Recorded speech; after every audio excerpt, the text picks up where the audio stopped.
Hit TV YouTube channels లో మీ వ్యాపార ప్రకటనలకు మరియు ప్రమోషనల్ ఇంటర్వ్యూస్ కోసం వెంటనే సంప్రదించండి. సార్ ఈరోజు మాజీ ముఖ్యమంత్రి ఆంధ్రప్రదేశ్ మాజీ ముఖ్యమంత్రి జగన్మోహన్ రెడ్డి గారు ఎవరైతే ఎలక్షన్ టైంలో ఈవీఎంలు ధ్వంసం చేశారో పిన్నెల్లి రామకృష్ణారెడ్డి గారు అరెస్ట్ అయిన తర్వాత ఇప్పుడు జగన్మోహన్ రెడ్డి గారు పిన్నెల్లి రామకృష్ణారెడ్డి గారిని కలవడం జరిగింది. సో దీన్ని మనం ఎలా చూడొచ్చు అంటారు? జగన్మోహన్ రెడ్డి గారికి మానసికంగా బాగలేదండి. ఎందుకంటే ఆయనకి ఏదో మొత్తానికి వ్యాధి ఉంది. ఆ వ్యాధే మరి పదవీ వ్యాధి కావచ్చు, లేకపోతే ఇంకా డబ్బు చాలదనే ఉద్దేశంతో కావచ్చు, ఏదో వ్యాధి ఆయన్ని పట్టి పీడిస్తుంది. మనోవ్యాధికి మందు లేదని అంటారు కదా, ఏ మందులు కూడా ఆయన పని చేయటం లేదు. ఆయన ఇప్పటికి కూడా ఎందుకు ఓడిపోయాం అనే విషయాన్ని ఆయన రివ్యూ చేసుకోలేకపోతున్నాడు. ఎవరో మోసం చేశారు ఓడిపోయి ఉంటాడు, కానీ ఎవరో మోసం చేసే 11 వస్తాయా నీకు? ప్రజల్లో ప్రతి ఒక్కరు కూడా నేను తిప్పి కొడుతున్నారు. అది ఆయన తాలూకు ఆయన ఓదార్పు యాత్ర అన్నాడు. ఎవరిని ఓదారుస్తాడండి? అందరూ 7,000 రూపాయలు పెన్షన్లు తీసుకొని బ్రహ్మాండంగా ఉన్నారు ఆంధ్రాలో. ఈయన వెళ్ళి ఎవరిని ఓదారుస్తారు? ఈయన్ని ఓదార్చాలి వాళ్ళు. అయ్యో నాయన ఎంత బాగుండాడు, ఇలాగ అయిపోయావా, నువ్వు బాధపడక నాయన, వచ్చే 2029లో నువ్వు మంచి అవకాశాలు ఉంటాయని ప్రజలు ఈయన్ని ఓదార్చాలి. ఈయన ఎక్కడ ఓదారుస్తాడు? బ్రహ్మాండంగా 3వ తారీఖు నాడు పెన్షన్లు తీసుకొని బ్రహ్మాండంగా ఉన్నారు. పెట్టుబడులు ఒక పక్కన చూస్తున్నాయి ఆంధ్రదేశానికి. వాళ్ళందరూ హ్యాపీగా ఉంటారు రేపు పొద్దున్న. దాన్ని షేర్ చేసుకోవడం ప్రధానమైన అవసరం. రేవంత్ రెడ్డి, మన చంద్రబాబు నాయుడు, నువ్వు బ్రహ్మాండ పెట్టుబడులు వస్తున్నాయి. అప్పుడే 10 లక్షల కోట్లు పెట్టుబడికి అంటే మామూలుగా సారథ్యం వహిస్తున్నాడు చంద్రబాబు నాయుడు. 10 లక్షల కోట్లు వచ్చి ఎలాగుంటాయి చెప్పండి. అందువలన జగన్మోహన్ రెడ్డి ఏదో వెళ్ళిపోయి ఉద్ధరించేద్దామంటే తప్పు. ఇంగ్లీషులో ఒక సామెత ఉంది, you tell me your friends, I will tell about you అని. ఇంత దాన్ని ఏమంటారంటే, ఇంత చూస్తే చివరికి మరి జగన్మోహన్ రెడ్డి గారికి అత్యంత ఆత్మీయుడు ఎవరంటే పిన్నెల్లి రామకృష్ణారెడ్డి, అంతే కదా. ఆయన జైలుకు వచ్చి చూశాడంటే మరి పిన్నెల్లి రామకృష్ణారెడ్డిని ఎంత ఆంతరంగికుడు, ఎంత ఆత్మీయుడు. సో పిన్నెల్లి రామకృష్ణారెడ్డి గారిని ఎవరైతే ఈవీఎంను ధ్వంసం చేశారో వాళ్ళని సపోర్ట్ చేస్తున్నట్టేనా జగన్మోహన్ రెడ్డి గారు? ఆ సపోర్ట్ చేయడం కాదు, ఆయన మా స్పీచ్ విన్నారా? ఆయన ఏమో ఇక్కడ రిగ్గింగ్, తెలుగుదేశం వాళ్ళు రిగ్గింగ్ చేస్తున్నారని కోపంతో ఈవీఎం పగలగొట్టాడట. తర్వాత ఆయన ఇంకో ప్రశ్న వేశాడు, ఏమండి అవతల పార్టీ వాళ్ళు రిగ్గింగ్ చేస్తున్నారని కోపంతో పగలగొడితే ఆయన కేసు పెడతారా? ఆ రిగ్గింగ్ అంటే ఈవీఎం పగలగొట్టిన 10 రోజులకి ఒక మర్డర్ కేసు పెడతారా? అంటే 10 రోజుల్లోనే మర్డర్ కేసు పెట్టేస్తారంటే 10 days అండి. అరగంటలో ఇంకోటి చంపేయవచ్చు. ఓ మనిషి ఎప్పుడు చంపుతాడు? కంట్రోల్ చేసుకోలేనటువంటి ఆవేశంలో చంపుతాడు. చంపేవాడు 5 నిమిషాల్లో చంపేస్తాడు, చంపనోడు 5 సంవత్సరాలలో చంపడు. అది కామన్ సెన్స్ పాయింట్. ఆయన ప్రశ్నిస్తాడనమాట, 10 రోజుల్లోనే మర్డర్ అయిపోద్దా అంటాడు. అంటే ఇలాంటి తెలివి తక్కువ మాటలు మాట్లాడి ఆయన ఏంటంటే కేవలం ఏదో బురద జల్లాలని చీప్ ట్రిక్స్ మాట. నిన్న పార్లమెంట్లో ఎవరు ఆయన్ని ఆ గుజరాత్ ఎంపీనేమో రెచ్చగొట్టి ఆయన మీద, చంద్రబాబు నాయుడు మీద అవాకులు చవాకులు పేరను. అఫ్కోర్స్ కూటమి సంఖ్య ఎక్కువ ఉంది కాబట్టి వాళ్ళు ట్రెస్ పాస్ చేశారనుకోండి.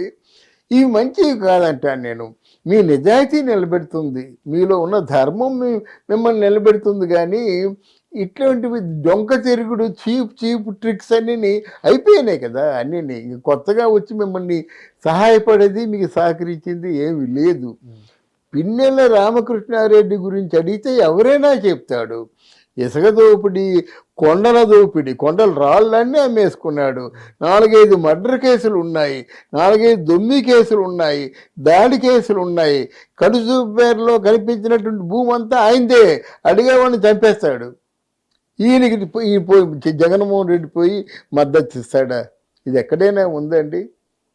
సో ఇంకోటి ఏంటంటే జగన్మోహన్ రెడ్డి గారు ఒక మాట అన్నారు పిన్నెల్లి రామకృష్ణారెడ్డి గారి గురించి. పిన్నెల్లి రామకృష్ణారెడ్డి గారు మంచోడు కాబట్టి 4 సార్లు వరుసగా ఎమ్మెల్యేగా గెలుచుకుంటూ వచ్చారు. అలాంటి పిన్నెల్లి రామకృష్ణారెడ్డి పైన మీరు అనవసరమైన కేసులు పెట్టి ఇరికిస్తున్నారు, ఆయన క్యారెక్టర్ని బ్యాడ్ చేస్తున్నారని ఒక మాట అనడం జరిగింది జగన్మోహన్ రెడ్డి గారు. అవును. ఇది పిన్నెల్లి రామకృష్ణారెడ్డి గారు మంచిరని మీరు భావిస్తున్నారు? అది ఏదైతే జగన్మోహన్ రెడ్డి గారు చెప్పారో అది పిన్నెల్లి రామకృష్ణారెడ్డి మంచోడైతే ఎందుకు కబ్జా చేస్తారండి ప్రజల సంపదని? పిన్నెల్లి రామకృష్ణారెడ్డి మంచోడైతే ఎందుకు హత్యలు చేస్తారండి రామకృష్ణారెడ్డి? అలాగే రామకృష్ణారెడ్డి 4 సార్లు గెలిచారంటే ఎలా గెలిచారంటే మీలాగే గెలుస్తాడు. ఎలాగంటే ప్రశ్నించేవారు గొంతులోకి వేస్తాడు, ప్రశ్నిస్తే తలకాయ పగిలిపోద్ది. అంటే భయభ్రాంతులు అయిపోయారు అప్పుడు. ఆ రోజు ఎలక్షన్ రోజుని కూడా అందరూ చూశారు కదా భయభ్రాంతులు అయిపోవడం. ఆయన ఎంత చీప్ ట్రిక్స్ అంటే ఈవీఎం మిషన్లో పాము దూరిందట, కింద కొట్టాడట. ఇప్పుడు ఇట్లాంటి అబద్ధాలు ఆడుతుంటే ప్రజలు వాళ్ళ వెర్రి గొర్రెలు అనుకుంటున్నారో ఏమనుకుంటున్నారండి? అలాగే నువ్వేం చేశావు? నువ్వు ఒక ప్రశ్న వేసే జర్నలిస్ట్ తల పగలగొట్టేశావు. నువ్వు ఎవరైనా గొంతు విప్పారా? నువ్వు పరిపాలిస్తున్న రోజుల్లో ఎవరైనా పోలీస్ స్టేషన్కి వెళ్ళి అయ్యో మా కూతురు ఇలాగా అఘాయిత్యం చేశారంటే కనీసం ఎఫ్ఐఆర్ తీసుకున్నారా? ఈ 5 సంవత్సరాల్లోనూ వైసీపీ పార్టీ తప్ప ఎవరైనా చెప్తే మాట విన్నారా పోలీసులు? ఆ పోలీసుల్ని నీ కాలు కింద చెప్పుల్లా ఉపయోగించుకున్నా కదా. ఎంతమందిని, ఎన్ని వేల మందిని అరెస్ట్ చేశావు. నువ్వా న్యాయం గురించి నైతికత గురించి మాట్లాడతావు? నువ్వు ఏదైనా నైతికత నీలో ఉంటే, ప్రజల సంక్షేమాన్ని నువ్వు చూసుకుంటే, పోలీసులు లా అండ్ ఆర్డర్స్ నిజంగా ఒక 50% అయినా నిజంగా వాళ్ళు నిర్వర్తిస్తే ఈ మాటలు మాట్లాడతావు నువ్వు? మొత్తం ఇదంతా రాతరికపు పరిపాలన చేసినట్టుగా నువ్వు ఆడింది పాట పాడింది ఆడింది ఆట పాడింది పాట అయిపోయింది మాట. లేకపోతే 26 జిల్లాల్లో 26 కార్యాలయాలు ఏంటండి? 26,000 కోట్ల రూపాయల సంపదని, ప్రజా సంపదని నువ్వు వైఎస్ఆర్సీపీ పెడతావా? నువ్వు అడిగేవాళ్ళు లేక. కానీ ఇప్పుడు అంటే పిచ్చి పిచ్చి మాటలు, డొంక తిరుగుడు మాటలు, బుర్ర జల్లడం అవన్నీ వినడం మానేశారండి ప్రజలు. తెలివి మీరారన్నమాట. వాళ్ళు మనకి పనికొచ్చే పని ఏం చేస్తారు? మన బిడ్డలకి పనికొచ్చే పని ఏం చేస్తారు? శాశ్వత ప్రయోజనాలు కలిగించే పనులు ఏం చేస్తారు? అది ఆలోచిస్తున్నారు. కానీ ఇప్పుడు ఉపన్యాసాలు వినే తీరిక ఎవరికి లేదండి. అదే వాళ్ళకి తెలుసు కదా. చివరి రోజుల్లో జగన్మోహన్ రెడ్డి మీటింగ్లు రమ్మంటే 500 రూపాయలు ఇచ్చి బిర్యానీ ప్యాకెట్ ఇచ్చి 1,00,00,000 మంది ఇస్తే పారిపోయారు. అది ఆయన పరిస్థితి. బాబోయ్ మా మందు వద్దు, 1,00,00,000 ప్యాకెట్ వద్దు, ఏదో బిర్యానీ వద్దని చెప్పేసి. మరి పవన్ కళ్యాణ్ ఏ బిర్యానీ ఇచ్చాడు, ఏ మందు ఇచ్చాడు, ఏ డబ్బు ఇచ్చాడు?